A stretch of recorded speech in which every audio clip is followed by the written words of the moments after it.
ललिता, माझ्यानंतर तू इकडे राहू नकोस.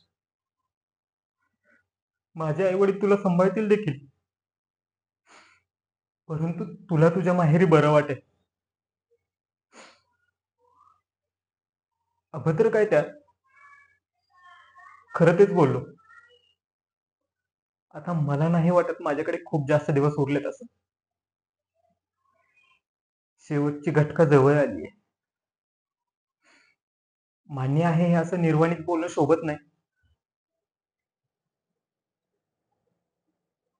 आपण आजच्या क्षणापर्यंत खूप छान आयुष्य जगलोय, पण आता वेळ संपली. तुझ्यासोबतचा माझा प्रवास संपला. मला क्षयविकार आहे तो. तो मला घेऊन झाला.